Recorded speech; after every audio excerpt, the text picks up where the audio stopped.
રાજકોટમાં સરકારી અધિકારીઓએ તોડ કર્યાનો ખુલાસો થયો છે। 25,000નો તોડ કર્યાનો રાજ્યસભાના સાંસદે મોટો ખુલાસો કર્યો। રામભાઈ મોકરિયાએ સત્તાવાર લેટર પેડ પર ખુલાસો કર્યો છે। ફરિયાદીએ સાંસદ રામભાઈ મોકરિયાને રજૂઆત કરી હતી। સાંસદે તોડ કરનાર પાસેથી 25,000ની રકમ પરત અપાવી છે। તોલ માપ વિભાગના અધિકારીએ લાંચ લીધી હતી। સાંસદે અધિકારીને રૂબરૂ બોલાવી ખખડાવ્યા હતા। આસિસ્ટન્ટ જુનિયર અધિકારીએ ગેરરીતિ આચર્યાની ફરિયાદ દાખલ થઈ છે। આ ફરિયાદીએ લેટર પેડ પર રજૂઆત કરી અને રામ મોકરિયા જે સાંસદ છે તેમણે તરત જ કાર્યવાહી કરતા 25,000 રૂપિયા પરત તો અપાવ્યા જ હતા, પરંતુ સાથે સાથે તેની સામે તેમને ખાસ ખખડાવ્યા પણ હતા કે આખરે કયા કારણોસર લાંચ માંગવામાં આવી હતી, તોડ કરવામાં આવ્યો હતો। સરકારી અધિકારીએ આ તોડ કર્યો હતો।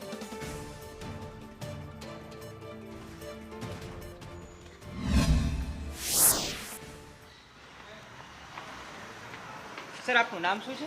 નહીં ભાઈ કઈ હે નહીં નામ આપે શા માટે 25,000 ની લાંચ માંગી હતી સાહેબ? નામ શું આપનું નામ શું કોઈ છે? નથી 25,000 માંગ્યા હતા? નથી માગેલા। કોને માંગ્યા હતા તો સર? ખબર શા માટે નથી। તમે રામભાઈ આગળ આવ્યા હતા? નહીં, હું મારા કામથી આવ્યો। આપનું નામ તો જણાવી દો। તોલમાપ ખાતાના અધિકારી છો કે નહીં? નહીં, આપનું નામ નહીં જણાવો? એમની હું મારા- સરકારી અધિકારીઓ છો, હું લાંચ કામેથી આવ્યો તો તો। કયું કામ હતું તમારે એવું? મને સ્ટાફનું તમે કોને તોડ કર્યો તો? 25,000 નો તોડ તમે શું કહેશો? આ જે પ્રકાર અહીંયા મને નથી ખબર। સર આપણે ખ્યાલ ન હોય એવું ન બને। તમે જે હું કહું છું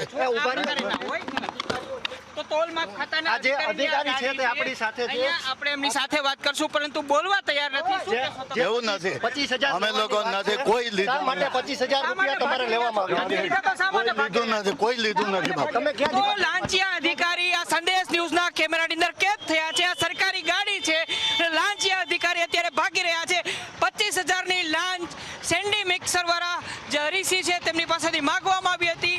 ફરિયાદી રાજ્યસભાના સાંસદ પાસે પહોંચ્યા હતા, તેમની દરમિયાનગીરીથી તેમને પૈસા પાછા મળ્યા છે। પરંતુ જુઓ તમે, સરકારી અધિકારી લાંચિયા અધિકારી ભાગી રહ્યા છે। કેમેરામેન વિપુલ બોરીચા સાથે મયુર સોની, સંદેશ ન્યૂઝ, રાજકોટ।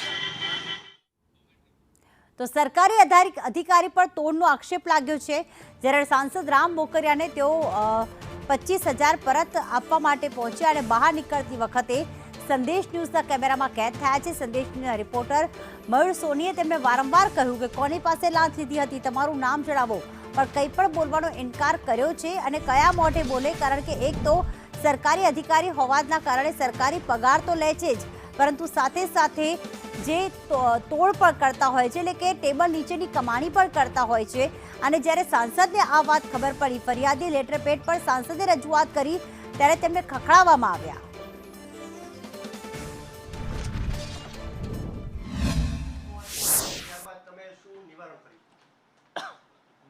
ગઈકાલે લગભગ 5 વાગ્યાની આજુબાજુ એક વેપારી કારખાનેદાર હતા, સામાજિક અગ્રણી, એનો મારી ઉપર ફોન આવ્યો કે મારે ત્યાં કોઈ સરકારી અધિકારી આવ્યા છે અને મારી ફેક્ટરીમાં કંઈક ચેક કરે છે અને હેરાનગતિ છે, મુશ્કેલી છે, જરા તમે મને મદદ કરો। એટલે ભાઈને મેં કીધું કે તમારી યારે જે કોઈ છે અધિકારી એને ફોન આપો। એટલે એને મેં કીધું કે ભાઈ આ ભાઈનો જે કંઈ કાયદેસરનો દંડ થતો હોય એ તમે દંડ લઈ લ્યો, બાકી એને હેરાન ન કરતા। એ કે બરાબર છે। એટલે પછી એ જ ભાઈના ફોનમાં મેં પેલાને કીધું કે અધિકારી છે એને ચા પાણી સરભરા કરજો વિવેક ખાતર, પણ બીજી કંઈ હેરાનગતિ નહીં કરે। એ પછી 10 મિનિટ પછી એ વેપારીનો મને ફોન આવ્યો કે ભાઈ આ ભાઈએ મારું કામ પતાવી દીધું, 12,000 રૂપિયા મારો દંડ કર્યો અને કામ પતી ગયું, કે બીજું કંઈ દીધું તો કે આ 25,000 લઈ ગયા તમારી પાસે। એટલે એ અધિકારીનો મેં નંબર લઈને એને ફોન કર્યો કે ભાઈ આવી રીતના મેં તમને ભલામણ કરી હતી કે દંડ કરજો, પણ બીજું કંઈ હેરાન ન કરતા, તો છતાં તમે આવું કેમ કર્યું? કે મારી ભૂલ થઈ ગઈ, હું તો એને પૈસા પાછા આપી દો। એટલે ભાઈ એને 10 મિનિટમાં પૈસા પાછા આપી દીધા અને વાત ઇસ્યુ પૂરો થઈ ગયો। મારે તો આપના માધ્યમથી, મીડિયાના માધ્યમથી કહેવાનું છે કે રાજકોટ ખાતે અથવા ક્યાંય કોઈ સરકારી અધિકારી કચેરીમાં કોઈ ખોટી હેરાનગતિ અથવા કામ ટળે ચડાવે અને તમારી પાસે કોઈ રિશ્વત માગે તો એના માટે એની ફરિયાદ કરો એસીબીમાં અથવા તો સાંસદે જે પ્રમાણે ખુલાસો કર્યો છે, ભલે અધિકારી એવું કહેતા હોય કે મને ખબર નથી, મેં કશું કર્યું નથી, પણ સાંસદે એ બાબતની સ્પષ્ટતા કરી દીધી છે. આ તો ચલો વેપારી સાંસદનો ડાયરેક્ટ નંબર લઈને તેમની સાથે વાત કરી શક્યા કે દંડ પણ કર્યો છે અને 25,000 પણ લઈ શક્યા છે. સામાન્ય માણસ પાસેથી આ અધિકારીઓ કેટલા રૂપિયા વસૂલતા હશે? શું એક વ્યક્તિ થોડી સાંસદને કહેવા જશે? આવા લાંચિયા અધિકારીઓ સામે આ રીતની જ કાર્યવાહી થવી જોઈએ. હવે લાંચિયા અધિકારીએ 10 મિનિટની અંદર વેપારીને 25,000 જે તોડ કર્યો હતો તે તો પરત આપી દીધા, પરંતુ આખરે આ લાંચિયા અધિકારી ક્યારે સુધરશે તે ખબર નથી, કારણ કે સાંસદ વચ્ચે પડ્યા ત્યારે પરત મળ્યા પૈસા. મયુર અમારી સાથે જોડાઈ ગયા છે. મયુર, વાત 25,000ની હતી અને વાત એક મોટા વેપારીની પણ હતી કે જે સાંસદને ડાયરેક્ટ ઓળખતા હતા કે તેમણે એક જાગૃત નાગરિક તરીકે સાંસદને ફોન કર્યો, ભાઈ મારી કઈ મદદ કરો. પણ આવા લાંચિયા અધિકારી તો આમ લોકોને કેટલું લૂંટતા હશે? પગાર કરતા તો વધારે તોડ કરતા હશે દર મહિને. આ જ વાતને લઈને આપણી સાથે રાજ્યસભાના સાંસદ રામભાઈ છે. રામભાઈ, 25,000ની રકમ ભલે નાની હોય, પરંતુ એને તો દંડ પણ ફટકાર્યો, વેપારીને હેરાન પણ કર્યા, ભલામણ કરી હતી, છતાં પણ લાંચ માંગી. હા, એ વાત તમારી સાચી છે કે દંડ પણ કર્યો ને ઉપરની રકમ પણ માગીને વેપારીએ દબાઈને આપી દીધી. મને જેવી ખબર પડી એને રજૂઆત કરી કે ભાઈ મારી પાસે પૈસા લઈ ગયા, એટલે મેં તરત એને ફોન ઉપર ફોન કરી સૂચના આપી કે ભાઈ એને 10 મિનિટમાં પૈસા આપી દો. એટલે એને પછી ફરીથી પૈસા આપી દીધા. રાજકોટમાં લગભગ 1,000 કરતાં વધુ નાના મોટા કારખાના છે કે જ્યાં તોલમાપ ખાતાવાળા જતા હશે, સામાન્ય માણસોને દબડાવતા હશે. આ વ્યક્તિ તો તમને ઓળખતા હતા, એને ખબર હતી કે રામભાઈ પાસે જશું એટલે આ પ્રકારનો ન્યાય મળશે, પરંતુ જે લોકોને ખબર નથી હોતું એ તો દરરોજે દરરોજ લૂંટાતા હોય છે.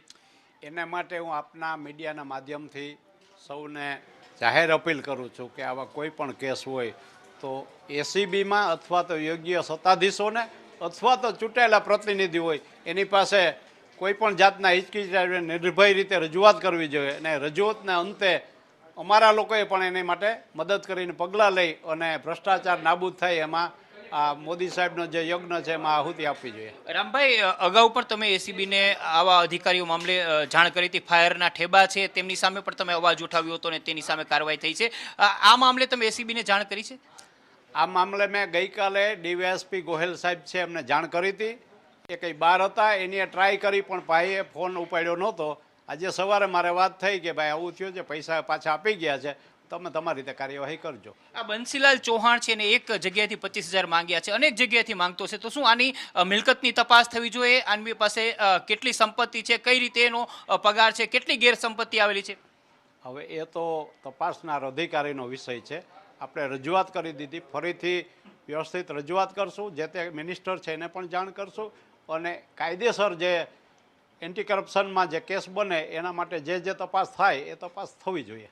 બિલકુલ. તો હતા રાજ્યસભાના સાંસદ રામભાઈ મોકરિયા. તેમણે તેનો મોટો ખુલાસો કર્યો છે કે લાંચિયા અધિકારીઓ છે એ કઈ પ્રકારે કામ કરતા હોય છે. તેમણે ફરિયાદ કરી હતી, તેમણે ભલામણ કરી હતી, છતાં પણ રામભાઈની ભલામણ ધ્યાને લેવાને બદલે 12,000નો દંડ ફટકાર્યો હતો એ મિક્સર કંપનીના કારખાનેદારને. એટલું જ નહીં, પરંતુ 25,000 રૂપિયાની લાંચ પણ લીધી હતી.